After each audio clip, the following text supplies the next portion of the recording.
2026 নিৰ্বাচন যিমানেই কাষ চাপিছে সিমানেই ৰাজনৈতিক বৈতৰণি পাৰ হ'বলৈ নেতাসকলে ফটা মুখেৰে যি পাইছে তাকে বলকিবলৈ আৰম্ভ কৰিছে।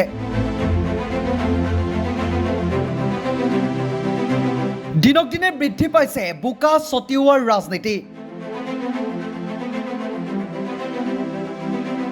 শিৱসাগৰ সমষ্টিৰ বিধায়ক অখিল গগৈ আৰু ৰূপজ্যোতি কুৰ্মীৰ মাজত ৰাজনৈতিক বৈতৰণিৰ খেলখন বেছ জমিছে। শিৱসাগৰ সমষ্টিৰ বিধায়ক অখিল গগৈৰ মতে 2026ত ৰূপজ্যোতিয়ে গম পাব এইবাৰেই ৰাজনৈতিক জীৱন শেষ। 2026 চনত ৰূপজ্যোতিয়ে গম পাব যে এইবাৰে তেওঁৰ ৰাজনৈতিক কেৰিয়াৰ শেষ। উজনিত মই বহুত জনপ্ৰিয়। আপুনি মোৰ লগত এদিন শিৱসাগৰলৈ ওলাব, শিৱসাগৰত মই কিমান পপুলাৰ আপোনাক দেখুৱাই দিম। উজনিৰ পৰা নামনিলৈ আটাইতকৈ ৰাইজৰ অন্তৰত সোমাই যোৱা দল হ'ল ৰাইজৰ দল। আমি উজনিৰ পৰা নামনিলৈ এই মুহূৰ্তত আটাইতকৈ জনতাৰ মাজত একদম ভিতৰত সোমাই যোৱা এটা দল হ'ল আমি ৰাইজৰ দল। আমি সকলোতে ভাল কাম কৰি আছো। আমি ৰাইজৰ দলে একদম কাম কৰি আছো, ভালকে একদম তৃণমূল পৰ্যায়ত কাম কৰি আছো। অখিল গগৈয়ে শিৱসাগৰত নেখেলিলে শিৱসাগৰৰ ৰাইজে বেয়া পাব। কাৰণ শিৱসাগৰ সমষ্টিৰ মানুহে, মই কালি মৰিয়নিত ঘূৰাৰ কাৰণে শিৱসাগৰৰ পৰা মানুহ আহি হাল্লা লগাবলৈ আহিয়ে গ'ল। ৰাতিপুৱাই চাৰ্কিট হাউচত আহি ডিষ্ট্ৰিক্ট প্ৰেচিডেণ্ট আহিছে, সমষ্টি প্ৰেচিডেণ্ট আহিছে, কৈছে আপুনি যদি এনেকে মৰিয়নিত ঘূৰি থাকে আমি বেয়া পাম। ৰূপজ্যোতিক হৰুৱাটো আমাৰ জাতীয় দায়িত্ব। ৰূপজ্যোতি কুৰ্মীক হৰুৱাটো আমাৰ এটা জাতীয় দায়িত্ব। ৰূপজ্যোতি কুৰ্মী এটা ফটুৱা মানুহ, কাম নাইকিয়া, অদৰকাৰী, মুখেৰে পেট পেটাই থাকে। এটা ফটুৱা মানুহ, হয়নে নহয় আপোনালোকে নিজে কওক। কাম নাইকিয়া মানুহ, অদৰকাৰী, মানে কোনো কাম কৰিব নোৱাৰা মানুহ, মুখেৰে খালি পেট পেটাই থাকে।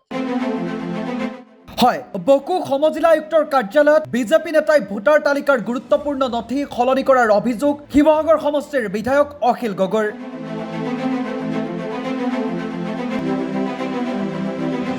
চৰকাৰী বিষয়াকে ধৰি 7জন লোকৰ বিৰুদ্ধে ৰাইজৰ দলৰ সভাপতি অখিল গগৈয়ে যোৰহাট সদৰ থানাত দাখিল কৰিছে এজাহাৰ। দক্ষিণ কামৰূপৰ জিলা বিজেপিৰ সাধাৰণ সম্পাদক প্ৰহ্লাদ বিশ্বাস, জিলা বিজেপিৰ এছআইটিৰ মৰ্চাৰ সাধাৰণ সম্পাদক বুদ্ধেশ্বৰ ৰাভা, বকো ছয়গাঁও সমষ্টিৰ টিকট প্ৰত্যাশী মৃন্ময় বড়োসহ আন 2 বিজেপি কৰ্মীৰ বিৰুদ্ধে অখিল গগৈয়ে দাখিল কৰিছে এজাহাৰ।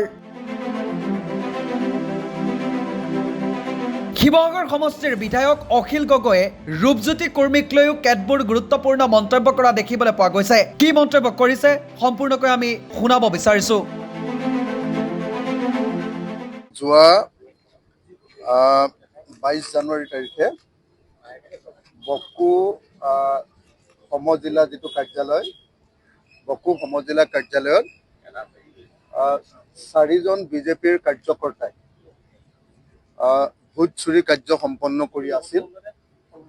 তেওঁলোকে বকো সমজিলা কাৰ্যালয়ত, কামৰূপ জিলাৰ বকো সমজিলা কাৰ্যালয়ত খুব গোপনে কাৰ্যালয়ৰ ভিতৰত সোমাই, কাৰ্যালয়ৰ দুৱাৰ খুলি কাৰ্যালয়ৰ ভিতৰত সোমাই বকো সমজিলা অৰ্থাৎ এটা ডিচিৰ অফিচত, এজন ডিচিৰ অফিচত সোমাই তেওঁলোকে ডিচি অফিচৰ কম্পিউটাৰ খুলি অবৈধভাৱে বিজেপিৰ কাৰ্যকৰ্তাসকলে, নেতাসকলে ভোট চুৰি কাৰ্য সম্পন্ন কৰি আছিল। সেই কথা তাৰ স্থানীয় মানুহে গম পায়। স্থানীয় মানুহে আমাকো খবৰ দিছিলে আৰু সাংবাদিকসকলকো খবৰ দিছিলে। সাংবাদিকসকলে যেতিয়া গৈছিলে ঠিক 8:30 ৰাতি 8:30 22 জানুৱাৰী তাৰিখৰ দিনা সাংবাদিকসকলে গৈ ভিতৰত দেখিছিলে যে 4জন মানুহে ভোট চুৰি কাৰ্য সমাপন কৰি আছিলে। তেওঁলোক হ'ল প্ৰহ্লাদ বিশ্বাস, তেওঁ general secretary south Kamrup district BJP, আৰু তেখেত নিজে চমৰীয়া ব্লকৰ জিলা পৰিষদৰ সদস্য। দ্বিতীয়তে Shri Mrinmoy Boro, secretary south Kamrup district BJP.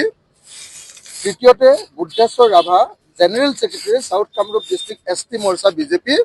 আৰু চতুৰ্থতে মৃদুল তালুকদাৰ হ'ল ৰাজু মেছ নামৰ যিজন এইবাৰ বকো অঞ্চলৰ যিজন প্ৰাৰ্থিত্ব প্ৰত্যাশী, সেই ৰাজু মেছ নামৰ নন্দিনী গেছ এজেঞ্চিৰ মালিকৰ তেওঁ কম্পিউটাৰত কাম কৰা মানুহ আৰু তেওঁ হ'ল ৰাজু মেছ হ'ল ভাইচ প্ৰেচিডেণ্ট ST মৰ্চা আছাম প্ৰদেশ বিজেপি। গতিকে এই চাৰিজনে কি কৰিছিলে, তেওঁলোকে ভোট চুৰি কাৰ্য সমাপন কৰি আছিলে। তেওঁলোকে অফিচৰ কম্পিউটাৰটো খুলিছিলে, খুলি লৈ সেইটো কেনেকৈ পাছৱৰ্ড পাইছিলে তেওঁলোকে জানে। তাৰপিছত এই যিটো ভোটাৰ তালিকাৰ সংশোধনীৰ যিটো কাম, ফৰ্ম 7ৰ কামটো তেওঁলোকে কৰি থকা আমি ভিডিঅ'ত প্ৰত্যক্ষ কৰিছোঁ। নিউজ ডেস্ক ৰিপৰ্ট গণ অধিকাৰ।